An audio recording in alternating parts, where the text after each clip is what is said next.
Gawat, makin panas. Kapolri periksa 3 brigjen diduga hambat olah TKP Brigadir J.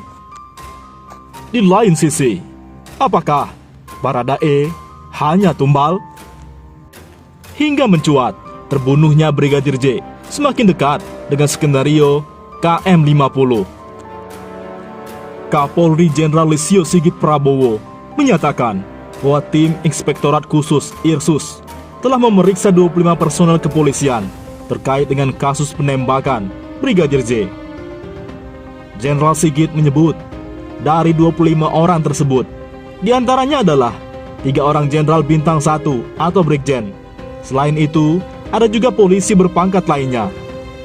Kita telah memeriksa 3 personel Pati bintang 1, Kombes 5 personel, AKBP 3 personel, Kompol 2 personel, Pama 7 personel, Bintara dan Tantama 5 personel, kata Jenderal Sigit dalam jumpa pers di Mabes Polri Jakarta Selatan, Kamis 4 Agustus. Di lain sisi, apakah benar Baradae hanya tumbal? Penetapan Baradae sebagai tersangka kasus penembakan yang menewaskan Brigadir J di rumah dinas Kadis Propam nonaktif Irjen Verdi Sambo tampaknya tak melegakan banyak orang. Komen-komen di media sosial pasca penetapan tersebut menjelaskannya. Rata-rata berkomentar jika ini hanya dagelan, bahwa nanti yang kena hanya Baradae saja, sementara aktor intelektualnya masih melenggang kangkung. Hal ini memang beralasan. Sejumlah kasus besar sebelumnya juga menunjukkan hal seperti itu. Seperti kasus penyiraman air keras ke penyidik KPK Novel Baswedan. Pelakunya memang tertangkap, namun berhenti hanya sampai di sana. Mengaku bahwa tindakannya didasari oleh rasa cinta tanah air. Kasus tersebut hanya berhenti sampai di sana. Wajar jika masyarakat mempertanyakan penetapan Baradae sebagai tersangka, berpikir bahwa kasus ini akan berhenti sampai Baradae saja.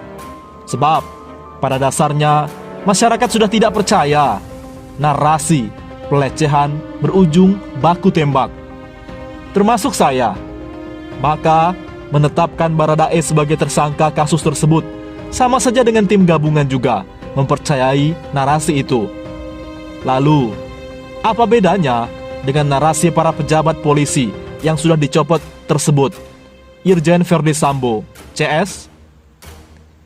Disinilah terlihat bahwa tim gabungan bentukan Kapolri terlihat kesusahan mendapat akses barang bukti. Sekedar diketahui bahwa ada 3 perkara dalam kasus penembakan ini. Pertama, pelecehan.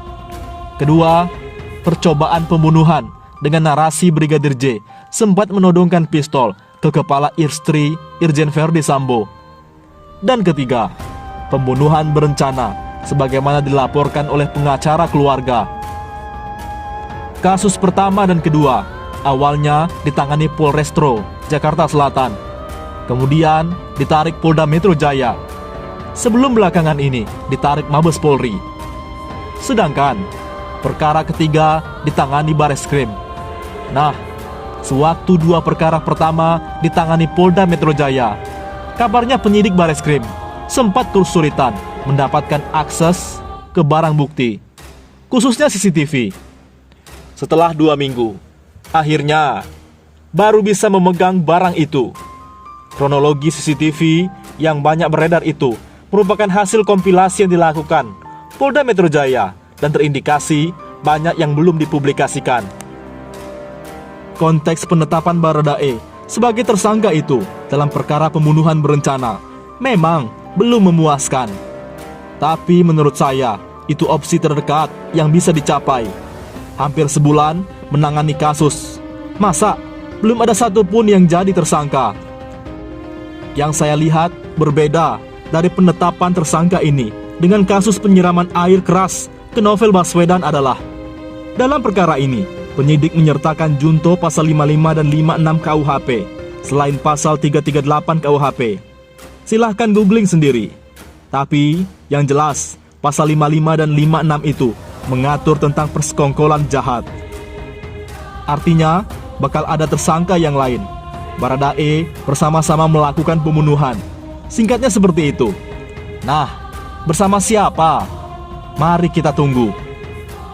Bagaimana dengan perkara pelecehan dan percobaan pembunuhan?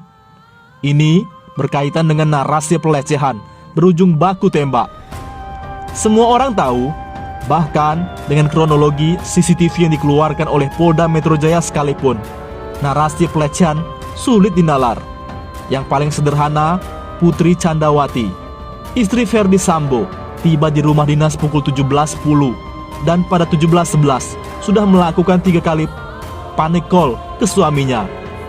Bagaimana mungkin dalam waktu 1 menit setelah tiba sudah terjadi pelecehan? Selain itu, ketika kejadian sesuai versi mereka, ada 5 orang di dalam rumah tersebut.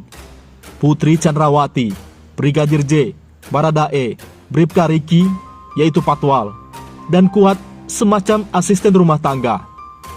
Jika Anda seorang bintara, apa yang membuat Anda berani melakukan pelecehan ke istri atasan Anda yang seorang kadif propam dengan ada 2 orang lain di dalam rumah?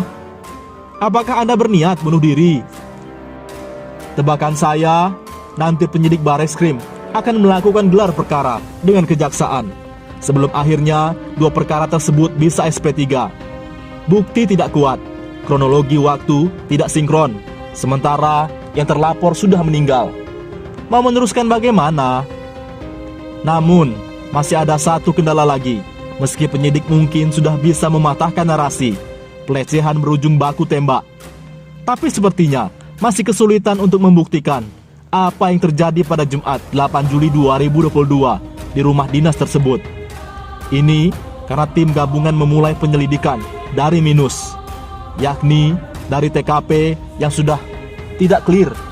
Banyak indikasinya, mulai dari tidak adanya polis lain di TKP hingga 3 hari kemudian, dan barang bukti yang dipertanyakan, seperti contohnya ponsel. Tim olah TKP awal menyerahkan 2 buah iPhone 13 sebagai ponsel milik Brigadir J.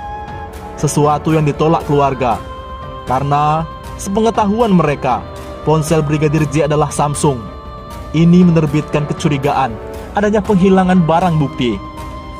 Hingga kemarin, Mabes Polri membentuk Inspektorat Khusus IRSUS yang fokus menyelidiki olah TKP awal yang berantakan dan terindikasi adanya manipulasi tersebut. Belum ada hasil resminya, namun kabarnya sudah mendapat petunjuk kuat adanya orkestrasi untuk merusak TKP. Sebenarnya, kasus penembakan ini memasuki babak baru. Tapi sayangnya, babak baru ini tergolong terlalu lama baru dilakukan. Terlalu disibukkan untuk pembersihan internal dulu.